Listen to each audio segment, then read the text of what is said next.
Bonjour à tous, bienvenue dans ce 6e épisode de ce road trip au Japon. Aujourd'hui, je vous emmène dans la ville qui dort au pied du mont Fuji, à Fuji Yoshida.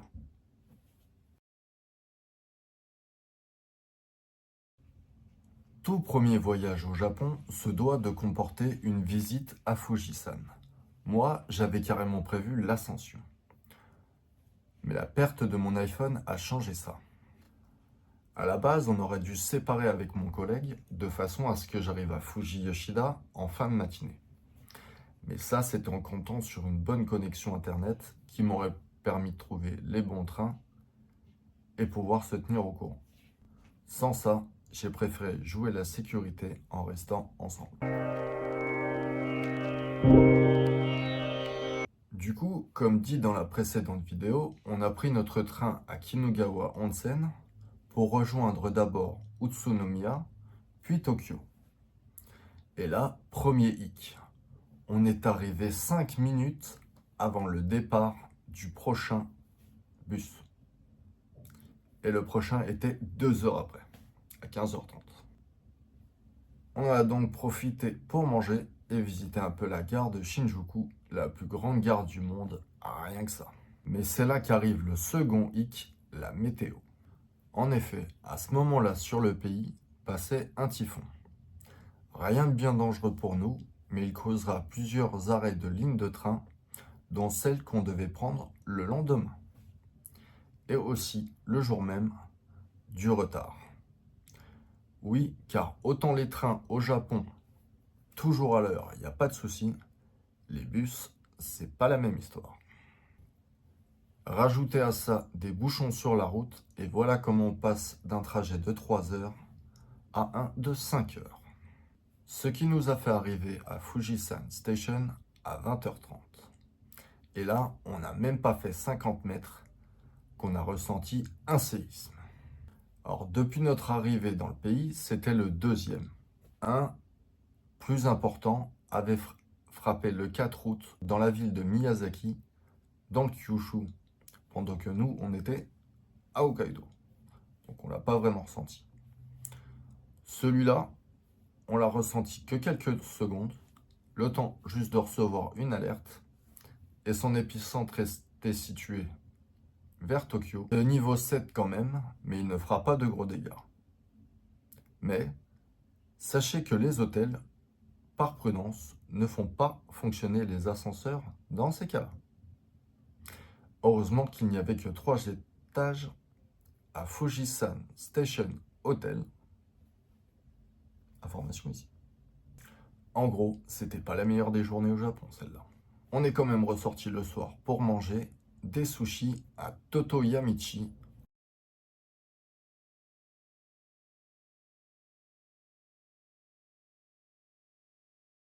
Avant de rentrer pour dormir. Le lendemain, on est allé visiter un peu la ville, mais surtout un endroit en particulier. En image. Ici, petite vidéo jour. Je veux juste vous dire qu'on est le samedi 10 août. Je crois que c'est le jour 8, en comptant départ, vu qu'on est parti le 2. Et on se trouve actuellement dans la ville de Fuji Yoshida, au pied du mont Fuji.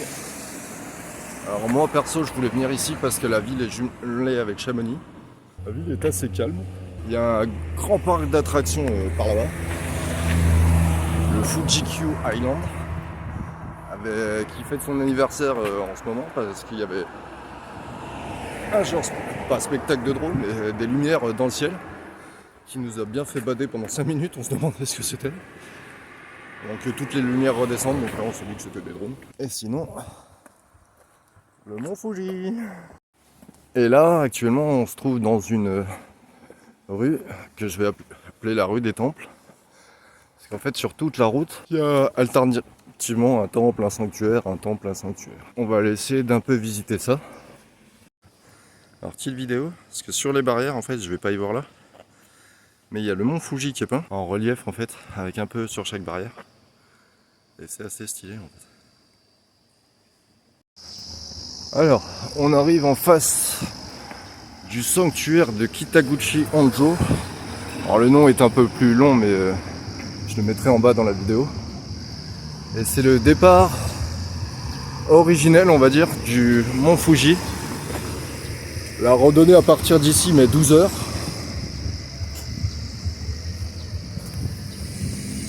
Et on monte avec un bâton. Et à chaque étape, on se fait tamponner le bâton. Et ça fait un bon souvenir. Et toujours hein, les arbres immenses. Je sais pas si c'est des séquoias ou quoi comme type d'arbre. Mais les troncs sont pas mal. Et ils sont très grands. Alors premier bug dans la matrice. On le voit pas mais en plein milieu là il y a un truc avec un appareil photo barré. Petite information, en fait c'est des photos commerciales qu'on n'a pas le droit de faire. Genre prendre des photos de l'endroit pour les revendre derrière. Après moi c'est pas tant le sanctuaire que je veux prendre, c'est plus le chemin qui est à côté. Originel du mont Fuji, histoire de faire 500 mètres, dire qu'on a commencé le truc quoi. Donc on va voir. Alors petite information, hein, ça normalement c'est pour mettre une bougie à l'intérieur pour pouvoir éclairer. Sauf qu'il y en a qui sont fermées comme celle-là, où on peut juste mettre la bougie à l'intérieur. Et il y en a d'autres, ils ont carrément mis des petites fenêtres derrière la roche. Ah bah le plan est là. Spécifique au temple. Donc, nous sommes ici, c'est la station de Fujisan. L'hôtel était là. On est remonté et nous le trouvons ici. Donc là, le Kanadori qu'on a vu au départ, qui était trop stylé parce que le mont Fuji apparaît en plein milieu en fait. Nous on a marché tout ça avec l'école qui a le putain de terrain, j'ai jamais vu ça pour l'école élémentaire, qui se trouve ici. On est ici, donc au Kitaguchi Ongu Fuji Sengen Sanctuaire, qui est, comme je disais, le départ original du mont Fuji. Yoshida Fire Festival le 26 et 27 août annonce la fermeture de l'ascension du mont Fuji, de la saison et l'arrivée de l'automne. Mais par contre c'est bizarre, ils mettent pas la date du commencement. Mais si j'ai bonne mémoire, c'est fin juin, début juillet je crois. Et c'est quand même assez impressionnant. Alors à savoir, je crois que de base ils le faisaient pas tout nu mais presque. Mais depuis la législation a interdit ça. Et ils portent un minimum de kimono quoi. Donc nous on va essayer de passer par là, suivre ce chemin là pour prendre le début de l'ascension, aller jusqu'ici pour le monument et puis revenir en fait. Alors je vais juste faire une photo, vidéo de l'endroit parce que mine de rien c'est quand même vachement stylé. Avec la petite rivière, les ponts qui passent, le sanctuaire qui est derrière.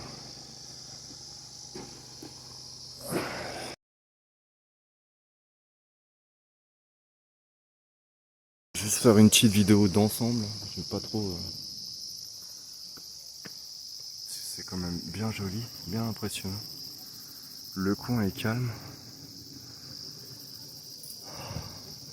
Alors perso pour moi les dragons ça crache du feu. Enfin ça crache du feu, entre guillemets quoi.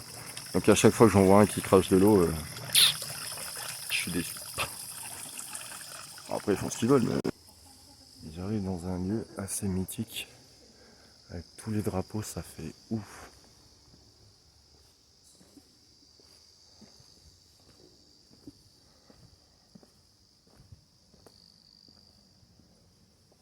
J'essaie d'en faire le tour mais... Pas dit qu'il y ait beaucoup d'intérêt. Je pense que l'ascension n'est pas totalement ici, c'est plus derrière moi. Mais là, avec tous les drapeaux comme ça fait vraiment... Je crois que c'est lors du festival d'ouverture et de fermeture. Chaque moine porte un drapeau. Et c'est quand même assez stylé. Surtout ce petit temple. Enfin. Je sais pas si on voit les décors, les détails. Ça me fait un peu penser les couleurs à de l'art amérindien.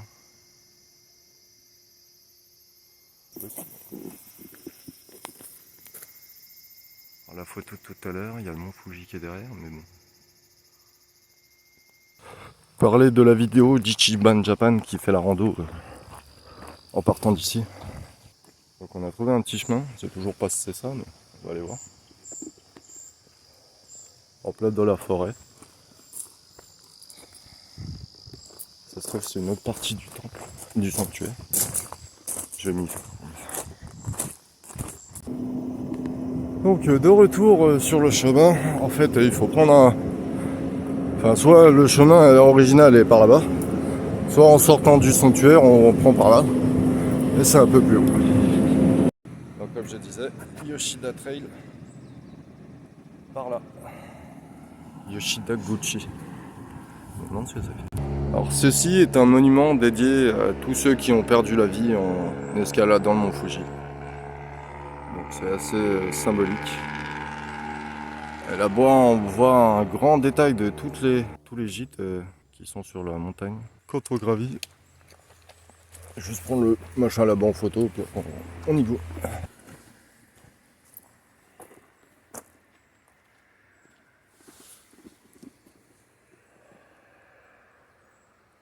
Alors, si tu es ici,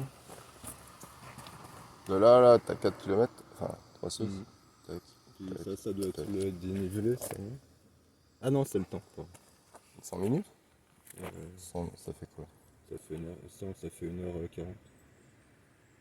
1h40, plus 1h05, ça fait 2h45, 3h.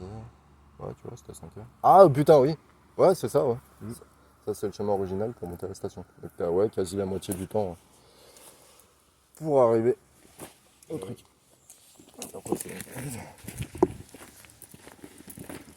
Donc, et voilà. C'était l'excursion au Mont Fuji. Et maintenant, on redescend parce qu'on doit quitter l'hôtel à 10h, il est 9h05. Donc, deuxième petite vidéo parce qu'en fait, la route des temples, c'était pas du tout celle-là.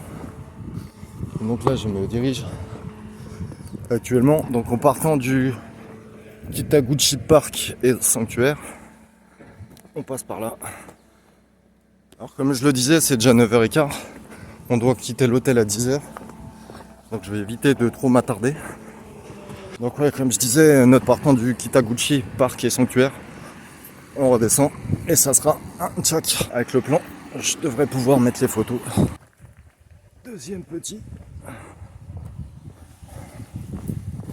Alors comme je disais, c'est alterné temple et sanctuaire à chaque fois. Donc on verra bien.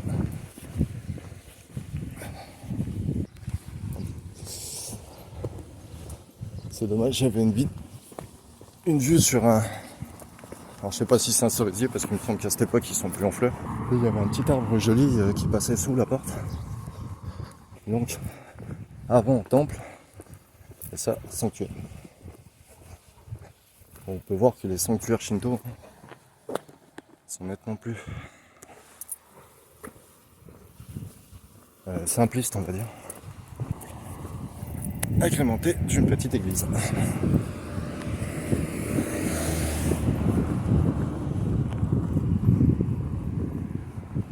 Tout à l'heure j'ai vu la Showa Clinic, là c'est la Otaya Clinic.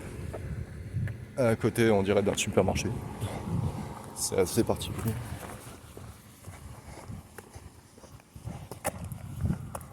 Korzu et Dance Company. Alors c'est pas ce bâtiment là, le bâtiment était derrière.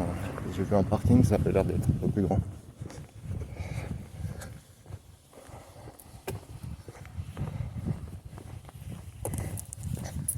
Et voilà. Chaque fois qu'on arrive à côté d'un temple, il y a le cimetière qui va avec. Et lui, il est grand de fou. À savoir que les deux religions principales sont le bouddhisme et le shintoïsme.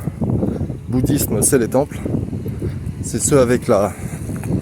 Alors je vais dire la croix gammée entre guillemets, mais c'est pas du tout ça. C'est même plutôt l'inverse. C'est eux qui sont inspirés du sigle et qui ont, je vais dire, détourné, voire même diabolisé le sigle, qui représente maintenant pour nous quelque chose de pas bien. Alors que de base, c'est tout l'inverse. Et donc du coup les temples, les sanctuaires Shinto, Shrine en anglais. Je sais pas si je le prononce bien comme il faut. Ou Shrine peut-être. Mais ça me fait un peu penser à Shrimp, qui est une... Merde. Enfin ce qu'on retrouve dans les sushis, mais j'ai oublié quoi. Je suis pas sûr que c'est soit pas une écrevisse ou quelque chose du genre. Ou des crevettes, non, ouais, des crevettes. Ah oui, oui, ça me fait penser à Bubagem Shrimp, des crevettes. Si vous avez la ref. Je vais retourner à la rue principale, retourner à l'hôtel, et puis bon, on se retrouve là-bas. Alors ça, le petit bémol de cette journée à Fuji Yoshida. Comme je disais avant, c'est une ville qui est jumelée avec Chamonix. J'ai malheureusement pas trouvé de lien. Enfin, quelque chose d'écrit où c'était marqué Chamonix, quoi. C'est vraiment un peu dommage.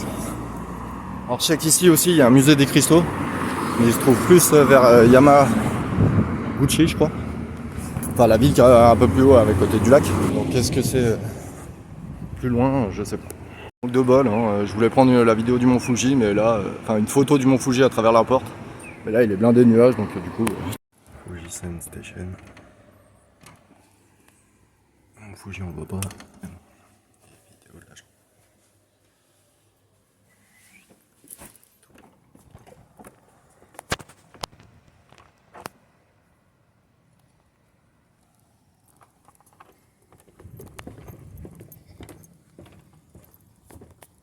Et le mont Fuji qui est dans les nuages. Après ça, pour pallier au train manquant, on a opté pour un bus qui partira du Fuji-Q Island, le parc d'attractions, pour nous mener à Mishima en passant par Gotemba. J'en profite, un mot sur le Fuji. Bien que relativement haut, 3776 mètres quand même, son ascension est relativement facile et il existe pour cela 4 chemins. La Fuji no Miya, qui part de l'opposé du Fuji, est la plus courte, elle fait 5 heures.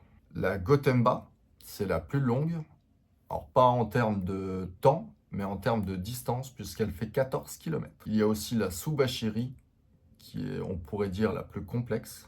Et bien sûr, la Yoshida, qui se décline donc en 2 versions. Version courte depuis la 5e station, rejoignable en bus, ou version longue, directement depuis la ville de Fuji Yoshida. Alors à savoir que l'ascension est devenue payante depuis, obligatoirement payante je parle, depuis 2024, et que les montées après 16 heures ne sont plus possibles. Il y en a beaucoup qui montaient justement de nuit, qui ne prenaient pas de gîte et qui regardaient le lever du soleil, mais vu le manque à gagner, ça a été interdit. Donc tout ça, plus le fait que le sommet soit tout le temps dans les nuages du séjour, ne m'ont pas fait regretter de repousser ma montée à une prochaine fois.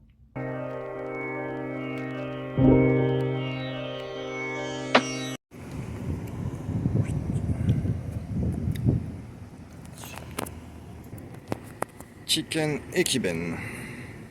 Du poulet, du riz et des trucs. Ouais.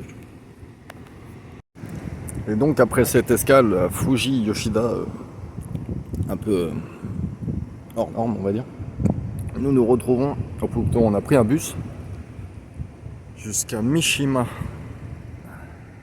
avec la Mishima Station, petit parc à côté, on s'est calé pour bouffer.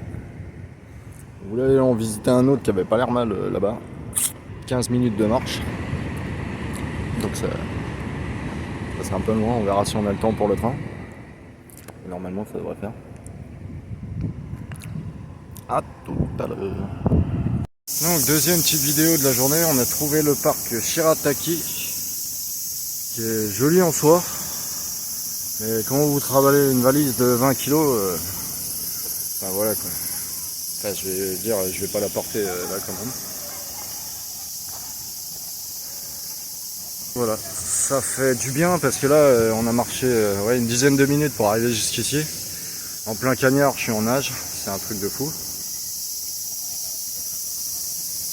Et puis voilà quoi. Donc en plus du petit parc, c'est à côté d'une rivière. Et à ce qu'on dirait, elle est froide. Ça doit rafraîchir à mort. Après, tous les gamins y sont, donc je pense que ça doit pas être si froid que ça.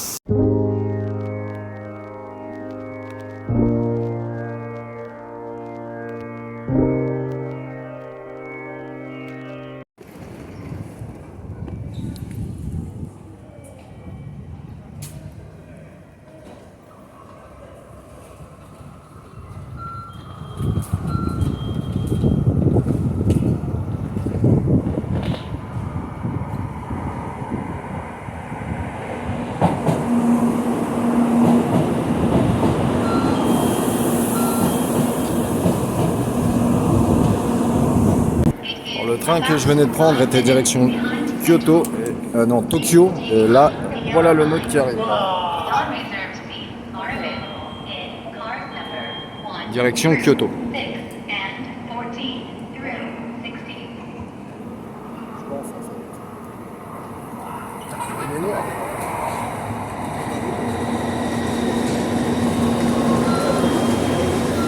Tokyo Shinkansen.